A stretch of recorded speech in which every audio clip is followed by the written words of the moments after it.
Sairam. Whenever I get the opportunity to visit the seashore or the ocean, I am reminded of the analogy of the river that Swami would often give. How the river yearns and craves and pines to merge into the ocean. And Swami would say that that is how a devotee must never give up. Focus only on the ocean. I am right now in the temple town, the coastal town of Murudeshwar, and the legend of Murudeshwar is very, very interesting and fascinating. We all know Ravana, the demon king of Lanka, whom Rama killed to rescue his wife Sita. Now, Ravana's entire family was great devotees of Lord Shiva. Legend goes that his mother yearned and craved and pined to worship the most powerful lingam in the whole universe, the Atmalinga. And therefore, she expressed this desire to Ravana, who promised that he would get the Atmalinga from Lord Shiva himself. Ravana engaged in severe austerities that included lifting the entire Kailash mountain itself, after which Lord Shiva with Mother Parvati appears before him. At that point in time, Ravana is enamored by the captivating beauty of goddess Parvati, and instead of asking for the Atmalingam, asks Lord Shiva to give him Mother Parvati to marry. Isn't this what happens when we are on our quest of God too? We are so enamored by the Lord's consort, that is Prakriti or the creation, and we forget God and get lost in it. That's what happened to Ravana. And then he realizes that this is not goddess Parvati, but goddess Kali, the fearsome form. Dear brothers and sisters, Prakriti or creation is beautiful and awesome when seen beside God. But when seen with the vision of Kama, Krodha, Lobha, Moha, Mada, Matsarya, that is desire, anger, greed, lust, pride and envy, it becomes fearsome and scary. Ravana lets go of Mother Kali. Realizing that he has been cheated out of his Atmalinga, Ravana decides to undertake even more severe penances. And this time, he even begins to chop off his heads one by one. He had 10 heads, right? Promising to chop off all his heads unless Lord Shiva appears before him. Lord Shiva finally comes and grants him his heart's desire, gives him the Atmalinga, but tells him that if he lets go and leaves the Atmalinga anywhere, it will get implanted there permanently. So therefore, he must hold on to it tightly till he reaches Lanka. As Ravana sets out to Lanka, Narada, the celestial sage, rushes to Ganesha and tells him, Lord, we are gone, we are doomed. Your father has given the Atmalinga to Ravana, and Ravana has the intentions of misusing its power. So now Ganesha, in the form of a little boy, goes and tells Ravana, Oh Ravana, is it not time for your Sandhya Vandanam, your evening prayers? Ravana says, it is, I don't want to miss it, but what do? I have this lingam in my hand. And this little boy says, I will hold the linga for you, you can finish your prayers. Yes boy, you hold it for me, but never let it down. And as Ganesha carries it, he says, it is heavy, so in case I feel it difficult, I will call out thrice to you. And then only I will set it down. Ravana agrees and goes to perform his rituals. As he is performing the ritual, this boy, that is Ganesha, says, Oh Ravana, oh Ravana, oh Ravana, and then just places the lingam there. And that's it. Ravana comes back and realizes that he has been tricked yet again. He is so angry on this boy. He holds this boy's head to smash him. And that is when the boy turns into Ganesha. And Lord Shiva comes and tells, Oh Ravana, when you are in search or when you are yearning for the Atmalinga, negative thoughts, bad ideas, bad motivations and intentions will never help you. Ravana tries with all his best to break this Atmalinga out of the ground, but he is not able to.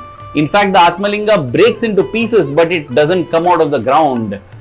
And that is how 5 divine places, including Murudeshwar, where one part of the lingam is supposed to have fallen, have got created. The actual Atmalinga is at Gokarna. Now, this story clearly shows us that when we seek immortality and our yearning for God is based on that desire for immortality, we will fail. But instead, if we have pure love and yearning for the Lord, then immortality is automatically conferred. as it happened to Krishnamurthy.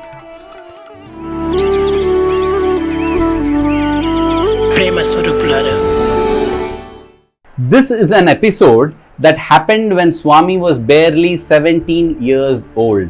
The early 1940s, when Swami would frequently visit the city of Bangalore at different devotees' homes. These few devotees that were there in those times would gather in these homes and do bhajans and satsang. One such devotee was Krishnamurthy, a civil clerk at the Mysore Secretariat. He held Swami's feet one day and said, "Swami, show me your true form. I know you are not this which meets the eye. There is more to you than meets the eye, and therefore give me that vision." Swami somehow escaped his grasp, and Swami told him that here is something that I will give you.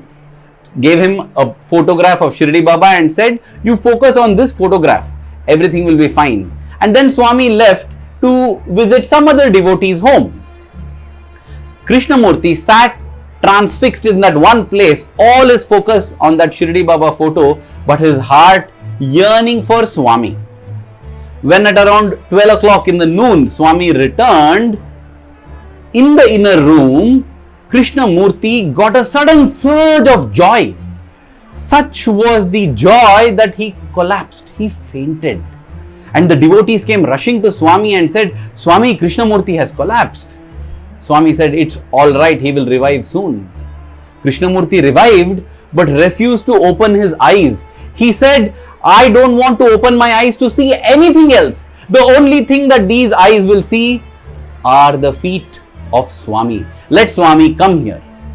Such was his yearning and craving and pining. But strangely, Swami did not yield to his request. Swami said, No, you take him back home." Krishnamurthy refused to go home. Swami then had to promise him that you go home, I will come and grant you darshan there. But right now you go home. Despite all of this, Krishnamurthy kept pursuing Swami with his eyes closed. He seemed to be sniffing out where Swami was in the house. It was with a lot of difficulty that finally he was moved back to his house. But then, even there, Krishnamurthy refused to open his eyes. He didn't want any of his senses to take in anything else other than Swami. He even stopped eating food. He began to fast. He starved all his senses. He wanted Swami and Swami alone. In fact, such was his yearning for Swami that he would get into a horse cart and direct the person to where Swami was staying, whichever devotee's home Swami was staying, without opening his eyes. He seemed to have this ability to just sense where Swami was, and he would go to that home, keep knocking on the windows there, telling Swami, "I know you're in there, open and come and grant me darshan." Imagine somebody is there like this. All the devotees are getting left, right and center Pad Namaskars and interviews, but Swami is not ready to come to Krishnamurthy. Once again, Krishnamurthy was taken back home, and as he continued the fasting for all his senses, he became weak. And a day came when he had to be admitted to the hospital. Once again, this news was conveyed to Swami. He said, "Swami, please do something. He is now in the hospital."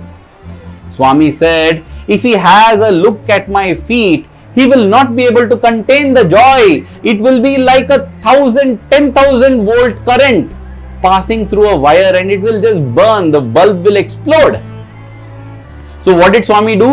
Swami had his feet washed, and the washings, that water, he sent it to Krishnamurthy in the hospital as prasadam. The moment Krishnamurthy sipped at it, he got back his vitality and energy. He was brought back home. But now that he came home, he decided to spend every moment doing only bhajans. And that's what he kept doing, bhajans and bhajans and bhajans. Finally, as he completed one bhajan, he put his head down, a smile on his face, bowing to Swami, and he was gone. The river had merged in the ocean. It is indeed a struggle for the river to find merger in the ocean, because that is the ultimate gift. It doesn't come easily. But the river never gives up, and Krishnamurthy is one such river who stands as example for all of us. On one hand, we have Ravana, who sought immortality and therefore yearned for the Lord. On the other hand, we have Krishnamurthy, who yearned for the Lord and has become immortal in the Sathyam Shivam Sundaram. Yes, this is a story from the Sathyam Shivam Sundaram.